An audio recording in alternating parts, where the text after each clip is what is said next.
Imperfect. Imperfect. Imperfect. Imperfect. Imperfect. Imperfect. And imperfect.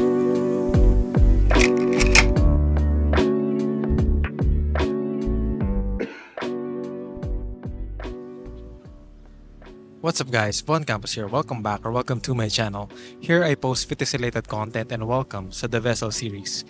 Here we document our journey to self-discovery and growth. Okay, so for episode 2, I want to talk about something na lahat tayo na-experience na. This is like yung nakakairitang kaibigan na lagi nag-show up kahit na uninvited. And I'm talking about dealing with imperfections. Okay, sige. Let me tell you a story. This is me, 2016. Akala ko sobrang perfect na ng katawan ko. This is my first time parang being consistent sa gym. And nakita ko talaga yung progress. And akala ko talaga perfect na yung katawan ko. And we all know naman that is far from the truth. And feeling ko, lahat naman tayo naka-experience na nung pag may goal tayo na gustong i-achieve na isipin natin, perfect na to. Perfect na to pag na-achieve ko tong bagay na to. But, pag nandun ka na, hindi pala yun yung ine-expect mo. Yun na yun, kasi wala naman talagang perfect situation, wala namang perfect na bagay na pag na-achieve mo, okay na lahat.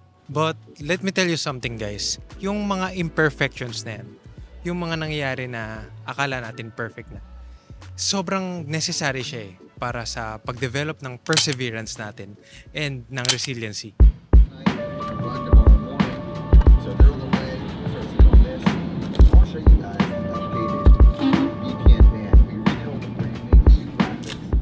Ay, kapoy.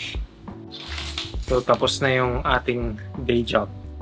And mag-work naman tayo ng freelance. Hindi man ako sa nagre-reklamo, but... And isa yun sa mga sinasabi ko before, or sinasabi ko kanina na parang, akala mo, pag na-achieve mo tong certain bagay na to, or pag napunta ka na sa situation na to, magiging perfect na siya. So, yun yung iniisip ko before, na parang pag malis ako sa corporate, magiging perfect na ang lahat. Pagka nagagawa ko na yung passion projects ko, magiging perfect na ang lahat. Pero that's far from the truth. Speaking of pagiging imperfect, mga season diet break ko, dami kong mga pinagkakain. Kaya yung diet natin medyo all over the place. Sa prep series na to guys, magiging transparent ako. Wala akong tatago sa inyo. Saan na ba yung gagawin ko? Kapoy!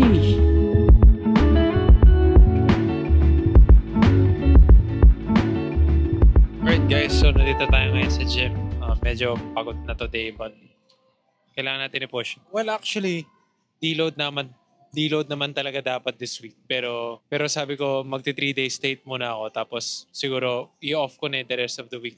Wala lang, parang mas gusto ko yung ganong approach kasi yung i-easy ko lang. So, andito tayo ngayon sa gym, 7 p.m. na. Nag-pre-workout ako. So, shoutout sa Athlene. Yan, naubos ko na. Gusto ko yung shaker na to, ang cute. Parang hindi wise decision yung pag-pre-workout ko, but bala na. So, meron tayong full workout today. Siguro for this episode, di ko muna explain yung mga exercises kasi magbabago pa yan pagdating ng actual prep.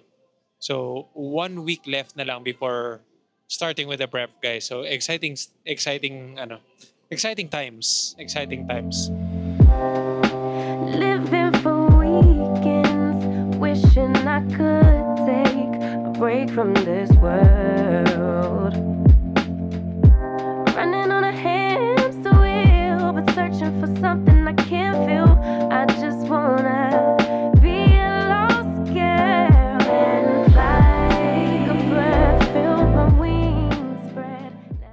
Okay, back dun sa sinasabi ko kanina. I guess what I'm trying to say is, kahit ako right now, as I'm saying this to you guys na ako din minsan or madalas talaga nawawala sa isip ko na imperfect nga ako. Nawawala nga sa isip ko na parang kahit pala anong gawin ko, kahit anong gawin ko sa sarili ko sa to the best of my abilities, hindi ko talaga malalagay yung sarili ko sa perfect situation. I guess what I'm trying to say here is yung imperfection, it brings authenticity. It brings humility. I guess yun talaga yung tinuturo sa akin this past few weeks or maybe buong buhay ko. Na imagine, sa yabang kong to, kung ako laging nasa perfect situation, magyayabang lang ako na magyayabang. Kaya ngayon, in retrospect, now I understand.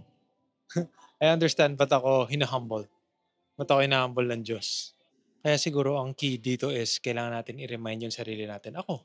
I always catch myself na, uy, Von, ang yabang mo na naman. Von, hindi mo magagawa tong mga bagay na to without provision. Hindi mo to magagawa ng sa sarili mo lang. I guess lahat naman tayo work in progress. Kaya kailangan maging aware tayo dun sa mga tendencies na yun. And importante rin yung surround yourself sa mga taong mag-check sa'yo na i-remind ka kahit na alam mo yun, pangit yung dating. Kasi sino bang gustong makarinig na, uy, Von, yabang mo na. But ayun, importante yung surround mo yung sarili mo sa mga taong willing or kaya kang i-remind ng ganun. Kaya ako, shout out kay Paula, sa girlfriend ko na ginaganon niya ako madalas. I'm soaring above it. It all. I just wanna be free. Finally, I wanna be free. I wanna be free. Finally. Isa sa mga taong nagsabi sa akin or nagpa-realize sa akin na baka may tinuturong humility sa akin or baka may iba akong purpose sa paggawa ko ng content is yung best friend ko si Delma. I know, baka nakita nyo na siya sa Monday na naman podcast. Siya yung ever since high school, lagi niya ako nire-remind na Von, masyado ka ng mayabang or Von, masyado ka ng mahangin. Parang sobra na yan. Sobra na yan. So enough na about kay Delma. Siguro mas okay kung makita niyo siya first hand.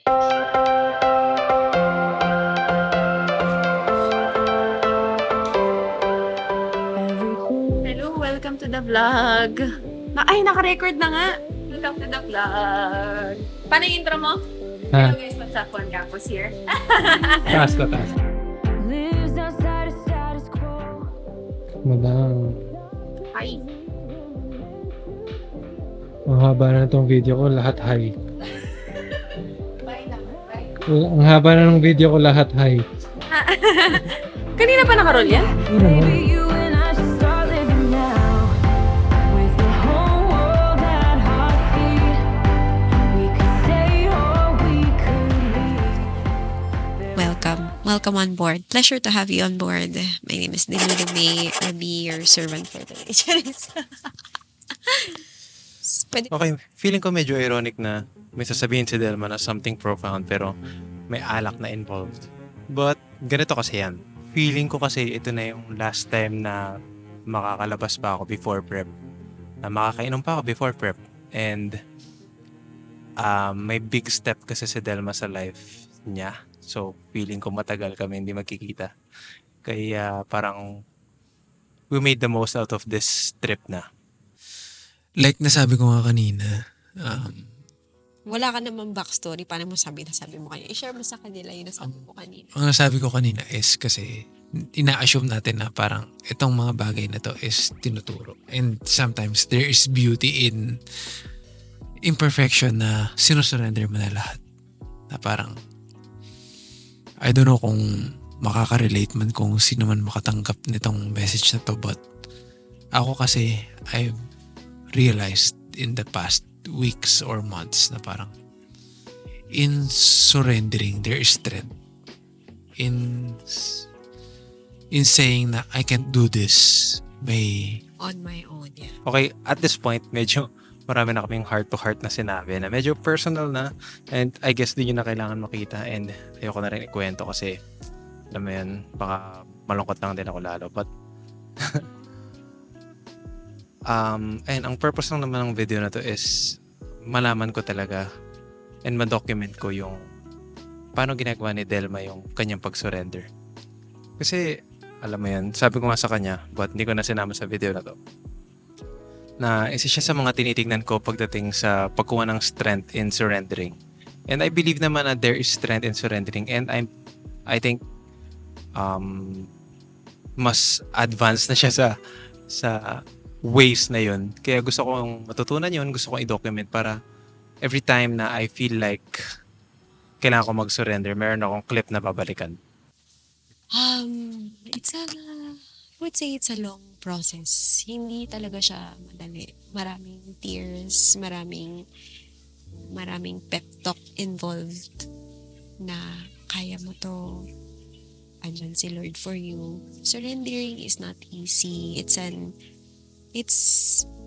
for me at this point in my life, it's an everyday psychological thing na kailangan mong i-remind yung sarili mo na andyan si Lord for you. Kasi hindi naman ako perfect. So it's an everyday choice to see that the Lord is teaching you something.